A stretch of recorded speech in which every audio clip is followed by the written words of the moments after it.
Hello and welcome to Benny's Alternate Universe 50th episode spectacular. It's been a long time since we got together to talk about my tapes, because this is a show where we talk about tapes and my tapes, what's going on in the world of tapes, and all that. A lot has happened since our last episode. I think it's been about 6 months, and I've been promising a spectacular. My phone was kind of jacked up, and I got a new phone. Hold on, let me turn it down a little bit. So I got this new phone, and it's super high res, and it also has the selfie cam, so I can actually see myself while I'm pontificating, which is weird. But I'll get used to it because we're going to have some time together, because it is a special episode today, our 50th episode. And I went back and forth in my mind about what am I going to talk about. I have so many tapes, and I thought it would be fun to do a little career retrospective. Now, as far as most tapes I have is Dylan. I have 11 plus the 2 Traveling Wilburys albums. These really vary in quality and style. They're really something else, but I didn't want to get into all that. Okay. Then the next thing I thought of was AC/DC. I think I have 10. 1, 2, 3, 4, 5, 6, 7, 8, 9. Yeah, I have 10. But when I started looking closer at them, I realized there's not that much. Basically, you have 3 classes of AC/DC tapes. You have Bon Scott tapes, which are very similar. And side note, I don't have Highway to Hell, and I think Highway to Hell is the best, but I do have Power Age. And Power Age, I think, is number 2 from the Bon Scott. I have most of the Bon Scott. I have High Voltage, which is up there, you know. If You Want Blood, which is a fantastic live album. We're going to talk about some live albums today. So you got your Bon Scott, and that's pretty much all good, varying degrees. And then you have your good Brian Johnson, and you have your bad Brian Johnson. For the good, I have For Those About to Rock, which is great. And of course, Back in Black, and Razor's Edge overall is pretty good. And then for the bad, I have Blow Up Your Video and Fly on the Wall. I know a lot of people will defend Fly on the Wall, but to me, it's not that memorable. It's okay. I think Flick of the Switch is better, which I don't have right now. I had it, but I lost it. And then I thought about Aerosmith. I got quite a few Aerosmith tapes. These are between ones that are really good and ones that I haven't listened to that much, namely Night in the Ruts. And then I have Pump, Toys in the Attic, Rocks, Gems, Get Your Wings, Draw the Line, all of which are classics and I would recommend highly. And the first album, which is okay. It's good, not great, I might say. The production, Steven Tyler's voice is not totally developed, and that's weird. So then I have like my Sonic Youth tapes. I have quite a few, maybe like 7 or 8. A bunch of Kinks tapes, Elvis tapes. But I ended up, because my number one supporter, of course, is Philly the Phil, aka Philly Cheesesteak DeMarco. And since our last episode, he gave me a bunch of fantastic tapes. He gave me Sepultura tapes, Pantera, a bunch of Metallica tapes I didn't have. I came this close to talking about Metallica, but I know I've done it before. I fear that I might have talked about one of the albums I'm going to talk about today. Possibly 2, but I don't think so. But I've been playing a lot of metal lately, and specific kind of like 70s, 80s style metal with my band Scuzzlord. And as such, I thought it would be a nice time to talk about the mighty, the Prince of Darkness, the one-time singer of the originators and spiral architects of heavy metal music, Black Sabbath, and of course it could be none other than the legendary Prince of Darkness himself, Ozzy Osbourne. So today, for the 50th anniversary spectacular, and you'll pardon me, I don't know if I lost that tooth before or after episode 49, but it has affected the way I speak even further. If you go back to like episodes one or whatever. The way I talk is different because I had more teeth back then. So, whatever. I have here 1, 2, 3, 4, 5, 6, 7, 8, 9 Ozzy tapes that I'm going to talk about. And, no, I lied, 8. One of them I have 2 different pressings of. And I'm going to try and rank them as best I can. This was tough to do. Some of these I haven't listened to in a while, so I had to go back and absorb them. That's why I'm listening to Just Say Ozzy right now. I went on YouTube Music and I could not find Just Say Ozzy, which was surprising to me. But without further ado, we're going to delve back into the 80s, from the early 80s to, I think, 1990, possibly 91. Let's take a look. And talk about Ozzy and talk about Ozzy tapes. Because, one thing about Ozzy, which you might not say for Aerosmith, they're more like a vinyl band. Dylan, I feel like, is a vinyl band. Ozzy is very much a cassette guy, You're most likely to see Ozzy on cassette, though you do see him on vinyl. But back in the day, everybody had Ozzy tapes.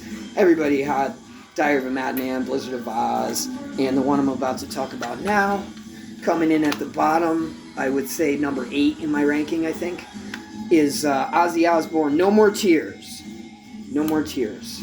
So No More Tears, I feel like 1991 was a little bit of a milestone for Ozzy's popularity. He was like on top of the world on this album. Has some of his biggest hits, including the title track and Mama I'm Coming Home, which was famously written by Lemmy. Lemmy also wrote, I believe, Hellraiser and Road to Nowhere.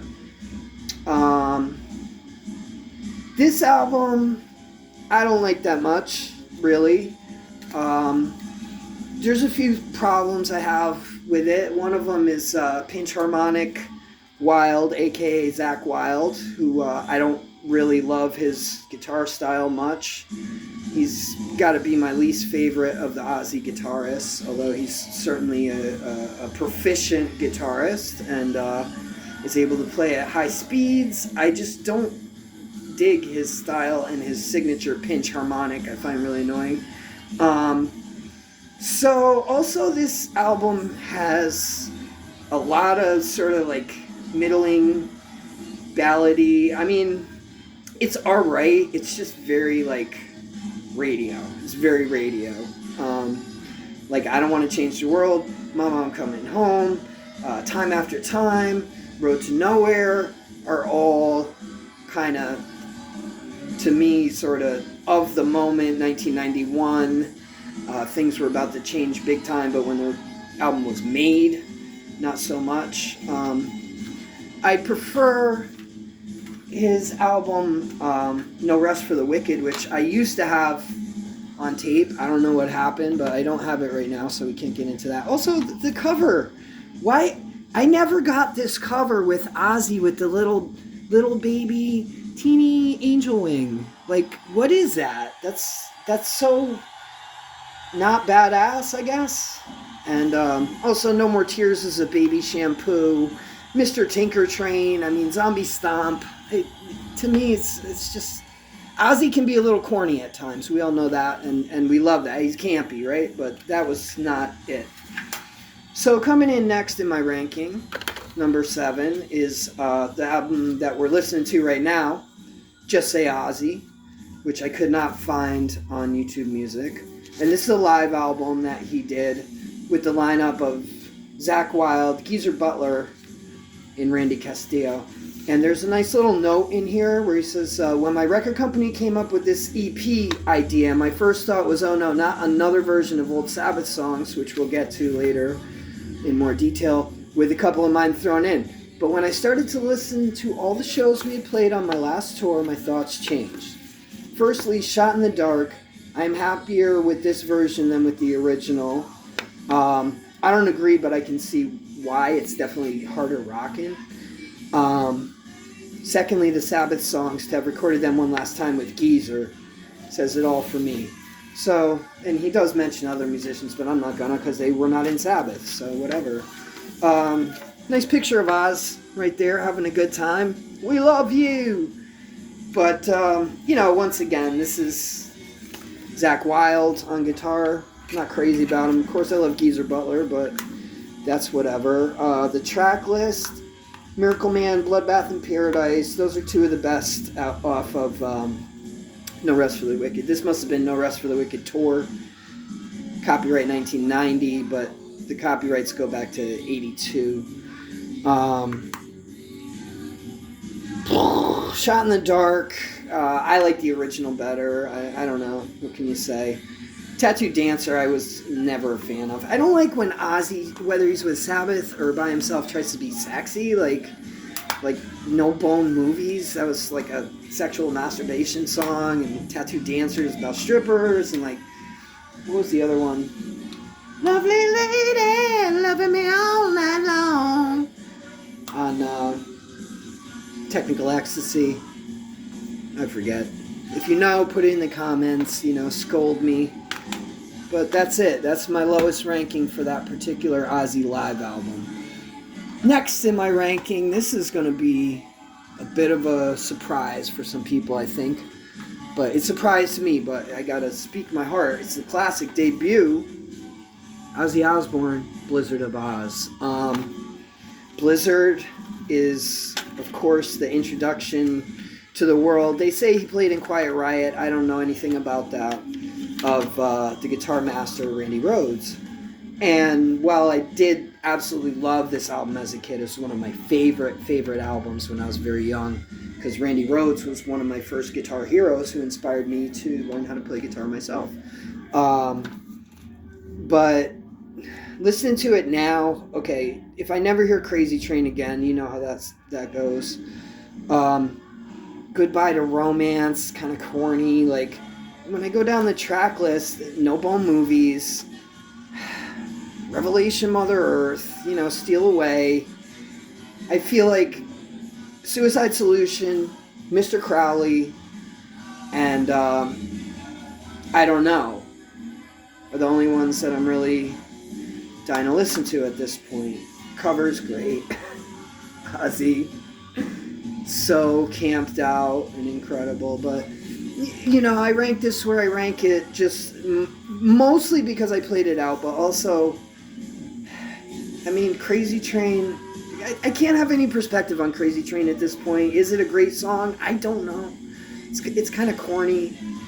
Goodbye to Romance is very corny.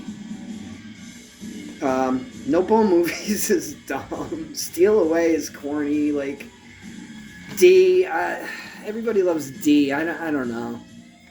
I like when Randy Rhoads shreds. She does it so well. Now, moving on. Next in my ranking, this may be my favorite Ozzy album cover. Look at this. This is so fantastic.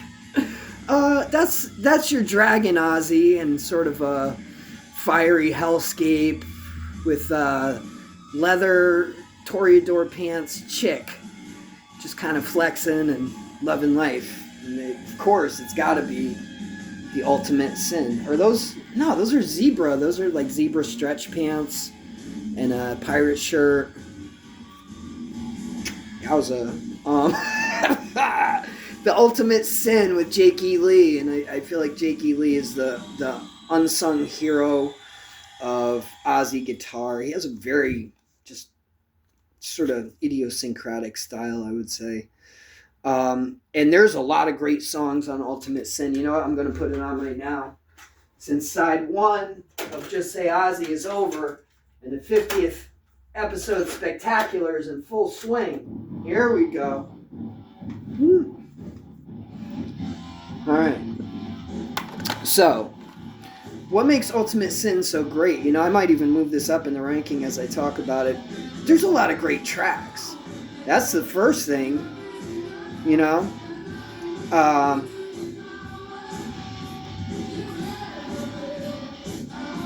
I don't know why I just lost my train of thought. I'm sorry about that, but let's just get down to it. Killer of Giants, The Ultimate Sin, Thank God for the Bomb, Secret Loser, Shot in the Dark, even Fool Like You, even Never Know Why. These rank among the best Ozzy songs. And you know what? as a matter of fact, well, I don't know, because when we talk about it, we'll talk about it. But, okay, best album cover. Best songs, Jakey Lee's guitar playing is killer. And I really like the production on this album, too. You know, like, I'm a fool for the synth. I love his guitar tone with the synth. It just rocks. And I love his vocals on here. He's got that, I don't know what Ozzy does to get his vocal sound, or if it just comes out of his mouth that way. But everybody who knows Ozzy and Sabbath knows this vocal sound. It seems like, almost like there's some kind of filter on it. But you know Ozzy's voice when you hear it. And the songs are just great. I mean, listen to Ultimate Sin. Listen to the title track that's playing right now. It effing rocks hard. And the great thing about this album for me is that I haven't played it out that much like some of his other albums. So, whoomp, there it is. Okay, moving on. Speaking of Jakey Lee had a cool stint with Ozzy. And even though Randy Rhoads, I think, is going to be rightfully declared the king of Ozzy solo guitarist, because, of course, Tony Iommi is the king of all guitar and the keeper of heavy metal. But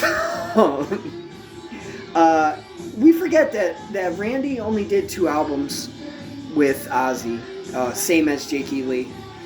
And the next one in my ranking, also among the top Ozzy album covers, although I guess they're all the 80s album covers are pretty fantastic, is Bark at the Moon, which was the first album for Jakey Lee and the first album after the death of Randy Rhoads in 1982.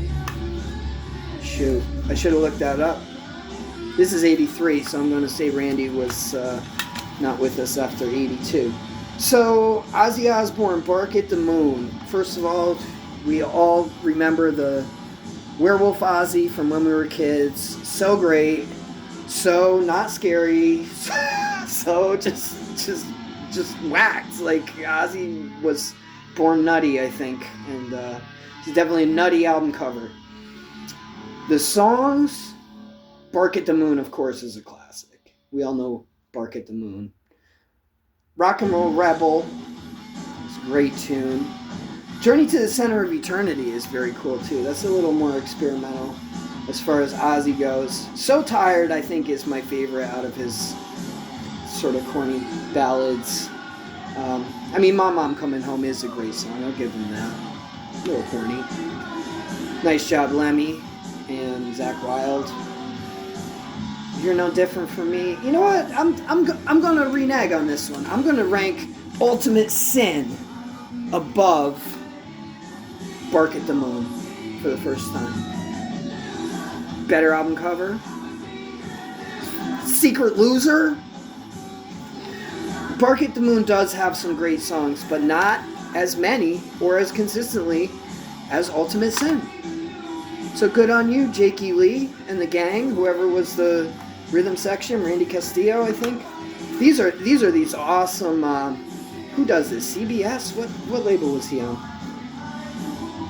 CBS. Yeah. This is something too that we all remember as kids. No liner notes. Nobody played on this record. Nobody produced this record. Here we go. Maybe we can learn more. Oh yeah. Look at this. Look at this. Ultimate Sin. Full lyric sheet. Full lyric sheet. This is awesome. Oh, of course I have to come in on the instrumental break. I was about to sing along. Secret loser, I'm a loser. Oh, there it is. I just have to catch up. Seen. So heed my warning, the time is dawning. I'll tell you, here's the twist. The truth is lying below the surface. I don't exist. I went for more of like a Rob Halford note, where Ozzy went low, so it created a beautiful harmony. So yeah, Secret Loser. What a killer tune. I might just listen to Ultimate Sin all day. But first, I have to finish this video. I hope you're enjoying this show, and I hope you've watched all 49 previous episodes. And drop my Bark at the Moon tape. And are looking forward to the upcoming episodes. Like I said, I have a lot of great tapes from Phil. I got a bunch of Engelbert Humperdinck tapes lately. My boy Steve Helke from Scuzzlord hooked me up with some Engelbert tapes, so we can talk about those. But let's get back to Ozzy before it's too late. Next up, and it may be a foregone conclusion, but my top ranked studio album of Ozzy Osbourne is Diary of a Madman, and I have here Diary of a Madman, and I have the 92 remaster. When was this remastered? I don't know. 92, I think? Was this a 10-year anniversary, possibly? Let's get into it. If this is really such a great Ozzy Osbourne and the greatest of all Ozzy Osbourne albums. Well, first of all, this is a beautiful reissue. Look, you got this crap, full lyric sheet. Love the white on black, so it's actually readable. Let's see if there's anything special in there. Not too much. There's some nice photos, outtakes. This is a good outtake right here. What a cover, huh? Look at Ozzy. What a freaking nut job. Let me see it a little better on this one. Of course, this is the one I had when I was a kid, with the no liner notes. Look how banged up it is. Okay, so for those of you who just learned about heavy metal this week, Diary of a Madman is the second album by Ozzy Osbourne and Randy Rhoads. Ozzy is somebody who is the legendary lead singer of Black Sabbath, original lead singer, and he's somebody who's kind of defined by the guitarists that he's worked with over the years. There's definitely a Jake E. Lee sound, and there's a Randy Rhoads sound in terms of songwriting. So, Diary of a Madman was their second album, and it would be Randy's final studio album. This has some of the best Ozzy songs, hands down, and let's just get into it. Let's get right into it and look at side one of Diary of a Freaking Madman. Okay, this is after Ozzy's been unceremoniously booted from Black Sabbath, after the killer Never Say Die, which is unfairly reviled always and is awesome. Where is it? Where's my Never Say Die? Yeah, baby. I love this album. No, all joking aside, this is one of my favorite Black Sabbath albums, hands down. Okay. Side one of Diary of the Madman, I will read to you now the contents. Over the mountain, flying high again, You Can't Kill Rock and Roll, strong contender for the best Ozzy song ever, and Believer.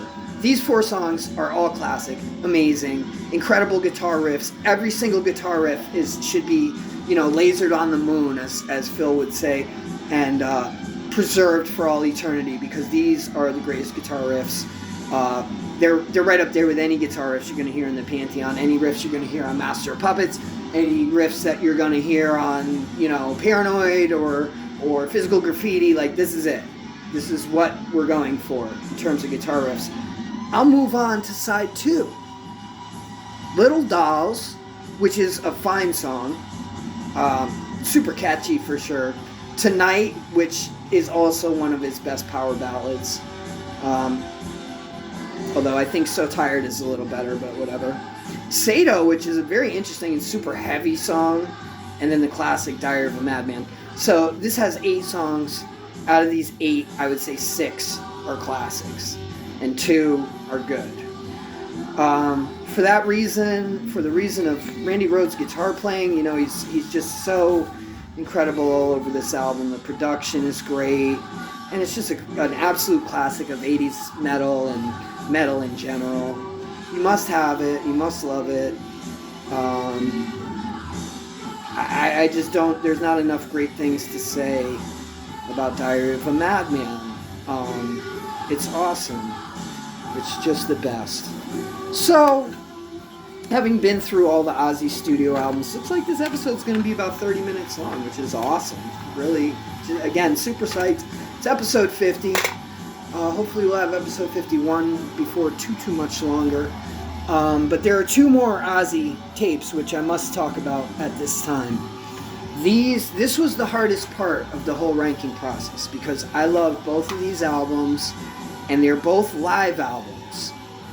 One, speaking of Randy Rhoads, is a 2-record set on 1 cassette, which I think all aspiring guitarists like I was in 1990, maybe even as far back as 89, you knew about and had this tape, and most likely had the tab book too, which I did, and I learned some riffs, but I didn't really learn too many licks and leads because it was way too advanced for me. But this is Ozzy Osbourne, Randy Rhoads tribute, and this is the posthumous live album of Randy Rhoads, where he just shines, and it's incredible.